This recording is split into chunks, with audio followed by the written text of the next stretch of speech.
There's something odd going on in the gospel world, and it goes beyond a simple verbal blunder. It did more than just cause confusion when Yolanda Adams, one of the most well-known singers in modern gospel, publicly referred to God as a guy. It sent off a fire of criticism, inquiries, and rumors that have been becoming louder every hour, because that one word conceals a controversy that has subtly shook believers, church leaders, and gospel performers across. You must comprehend something before we go into the current turmoil encircling Yolanda Adams. This kind of moment doesn't just happen. When one unexpected comment breaks the silence, they explode after building subtly and simmering beneath the surface. And that's precisely what took place here. For many years, Yolanda Adams has been a symbol of spiritual influence, gospel quality, and vocal purity. People listened to her when she spoke in a relaxed, self-assured, and unhesitating manner, but they did more than simply listen. They responded.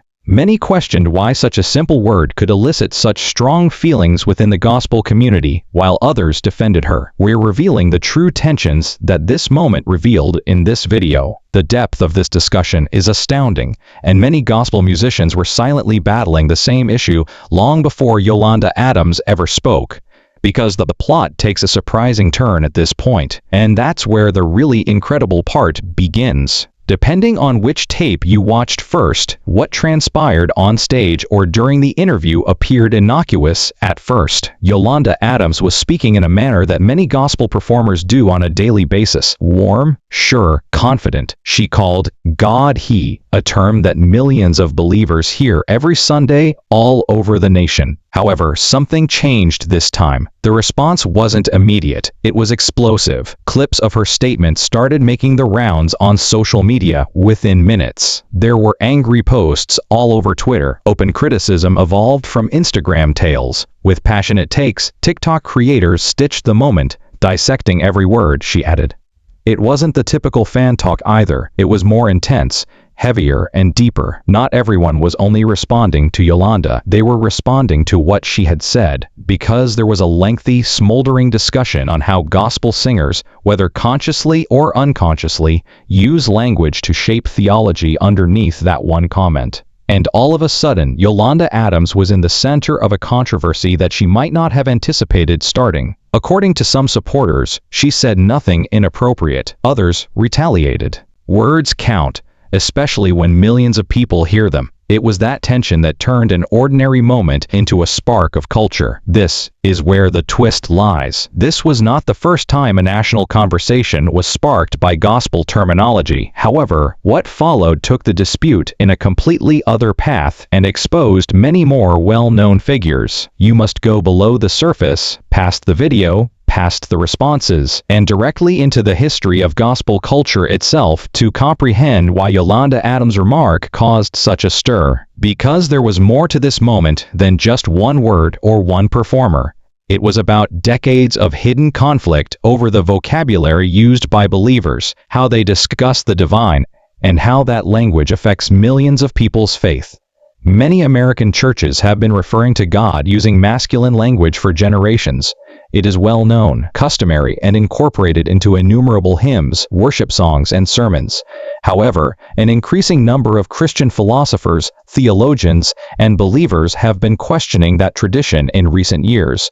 They contend that God is not gender-specific and that limiting the divine to masculinity alone can affect how individuals perceive spirituality, leadership, and power. For years, this argument has been simmering in scholarly circles in a polite, calm, and frequently private setting. But that discussion abruptly gains traction when gospel musicians, especially well-known and powerful ones, publicly employ gendered language. Therefore, Yolanda Adams' usage of the pronoun he wasn't merely a passing allusion. It served as a reminder of an imbalance that many have been working to address. Some perceived it as a conflict between the old and the modern, while others saw it as a defense of tradition, the known and the unknown, the inherited religion, and a broader conception of God. The emotional response was a result of this. Not only theology was involved, identity was the issue. It had to do with culture. After years of being ignored or silenced, individuals finally spoke up. People resisted for years because they believed their faith was being redefined too rapidly. A cultural pulse and a link between expression and faith, gospel music has long been present. The performers on those stages are more than just showmen. They have the power to shape beliefs. Their statements are significant, regardless of their intention. People therefore heard more than just a sentence when Yolanda spoke. A whole history was told to them, and when it appeared that the discussion could not get much more heated, a startling barrage of answers from other gospel musicians turned the subject in a completely unexpected direction. What really turned this from a little dispute into a major discussion that rocked the gospel community was what transpired following the initial outcry.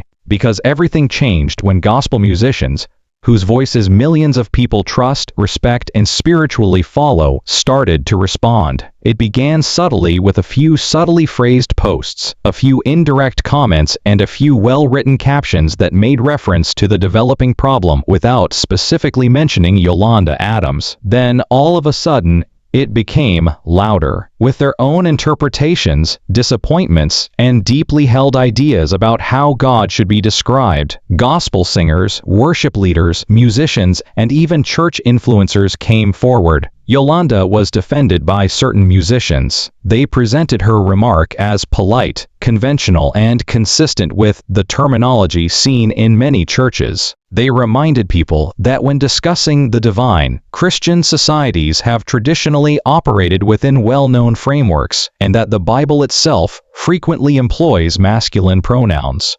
They had a straightforward message. It's not an assault. We've always spoken like this. However, not everybody was in agreement. Others didn't hold back and stepped in with a completely different perspective. They maintained that Christians in the present era need to transcend restrictive language. They maintained that gospel musicians, who have tremendous platforms and well-established reputations, have a need to speak inclusively in order to oppose constrictive conventions and to embrace a more comprehensive understanding of God that cuts across human bounds. They wondered if custom had turned into a pretext for avoiding difficult change. This was no longer just about Yolanda Adams all of a sudden.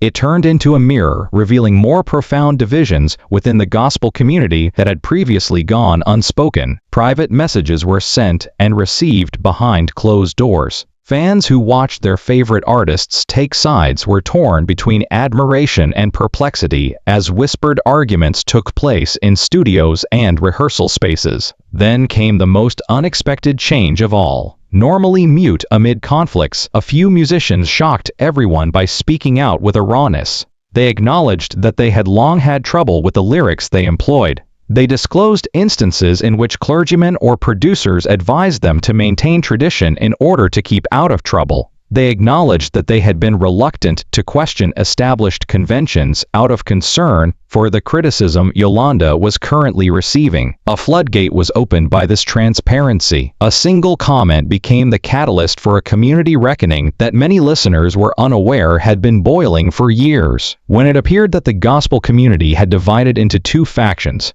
the reformers on one side and the traditionalists on the other, a voice entered the discussion that nobody had anticipated.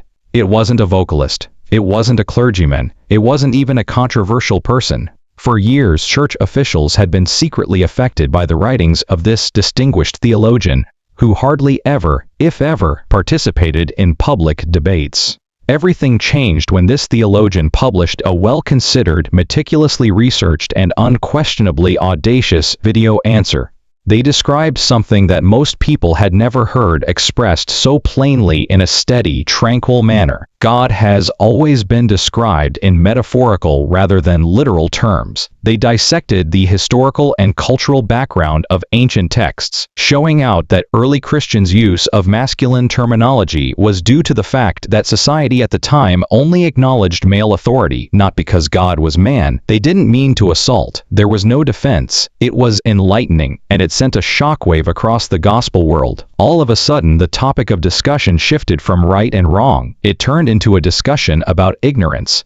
Scholars, theologians, and historians began to weigh in, taking the conversation beyond the emotions of social media to a deeper level of spiritual comprehension. People from all walks of life started sharing the video and leaving comments like, "This changes everything," and "Why did no one teach us this before?" But the shocking part came next. Rather of diffusing the disagreement, the scholar's explanation created a whole new set of issues. As new knowledge became available, fans started to question if gospel musicians had an obligation to change the terminology they used. Some questioned if churches ought to reevaluate their teachings on God's nature. Others questioned if Yolanda Adams and other artists ought to publicly confront the changing discourse. Yolanda herself continued to say nothing. No declaration, no explanation, no response. This quiet wasn't merely apparent, it was noisy. More people conjectured the longer she remained silent. Was she trying to evade the subject? Was she taking in the criticism? Were they telling her not to answer? Or was she silently seeing the discussion unfold, aware that it had surpassed her in size?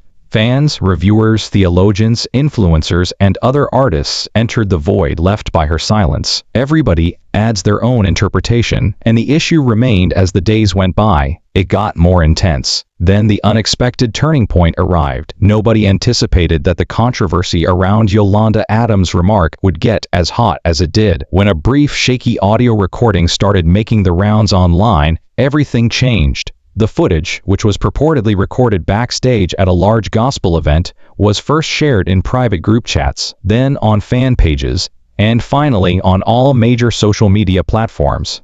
It showed two well-known gospel performers having an open discussion while obviously thinking no one else was watching, as well as their words. In a startling and illuminating way, it shattered the gospel industry's glossy exterior. One of the recording's artists complained that they were fed up with having to tread carefully whenever they mentioned God in interviews or live performances. They acknowledged that even conventional language caused problems because public emotions had become so erratic. The other musicians said that they thought discussions, such as the one surrounding Yolanda Adams, were long overdue. However, they disagreed that artists should be in charge of correcting doctrinal errors in the church. They continued, and the community was astounded at what they discovered. For years, a number of well-known gospel musicians have been having private conversations about gendered language, unsure of whether to bring it up in public. Some were afraid of retaliation from church authorities. Others were concerned about losing devoted followers. Some even acknowledged that they found the language difficult, yet they persisted in using it because it works. The audio was unadulterated, emotion-filled, and raw. It revealed a fact that many people had suspected but had never heard verified. However, even if the information was strong, the responses to the lesson K were more intense than that. According to several listeners, the audio demonstrated that musicians were more conscious and troubled about their words than they appeared to be. Some were incensed and accused the musicians of being hypocritical, claiming they had the guts to be open and honest with their followers. A segment of the gospel community, meanwhile, expressed empathy for the performers and recognized the burden they are under to win over everyone in a sharply divided society. Then, the most important question of all was raised. Now that the debate had heated up, would Yolanda Adams herself address the controversy? Following the leak, it became evident that the matter was no longer about a single word, and every fan, critic, and gospel pundit eagerly anticipated her next move. It focused on the gospel industry as a whole and how it strikes a balance between custom, culture, and growing knowledge. The gospel world seemed to be holding its breath for days. The same question kept coming up in every timeline, comment section, and live broadcast discussion. At what point will Yolanda speak up? Then she did, without warning. However, not via a news conference, a well-produced, meticulously edited video, or even a well-executed Instagram post. Yolanda Adams made an entirely different decision. She went live early in the morning, just her phone, her voice, and a tranquility that astounded everyone in the room. No lighting, no makeup, no prepared speech. The moment as soon as she stepped onto the screen, thousands of people joined. Every second, more came in.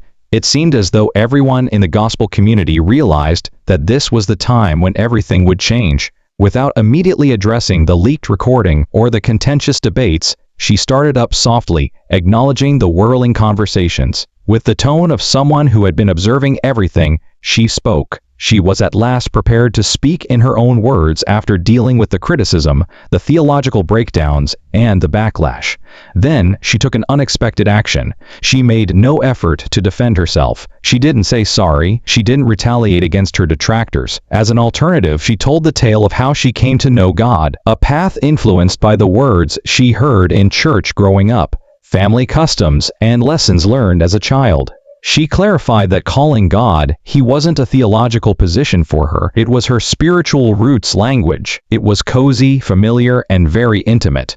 Then, however, Yolanda did something that left everyone in awe. She freely and calmly admitted that various Christians have diverse conceptions of and descriptions of God. She didn't brush the discussion aside. She did not downplay its significance. She didn't present it as an insult or miscommunication. Rather, she welcomed them into a larger, more contemplative place and accepted the complexity of the situation. That relationship is valid no matter how you experience God or connect with Him, she stated. For the first time since the controversy started, people on both sides paused, and even critics who were expecting a defensive statement found themselves unexpectedly disarmed. God is bigger than language. Bigger than pronouns, bigger than anything we can fit into a sentence. Supporters said Yolanda handled the situation with maturity and wisdom, and her message generated a new wave of reactions. Thions. The live chat was filled with comments, some of which were emotional, some of which were relieved, and some of which were still processing. However, nearly everyone acknowledged that Yolanda had approached the moment with authenticity, vulnerability, and a grace that felt uncommon in the world of public controversies. The most potent response came from regular believers, who had grown up with her music and trusted her spiritual sincerity. Critics said she was avoiding greater accountability, and theologians once again stepped forward to analyze her words, adding layers of interpretation and debate. Though calming on the surface, Yolanda's response raised a new question that no one had yet raised. If gospel artists are influencing spiritual language on such a large scale, what responsibility do they have when culture starts to change? Many people claimed that her viewpoint caused them to reevaluate their own beliefs, not by coercion, but through introspection.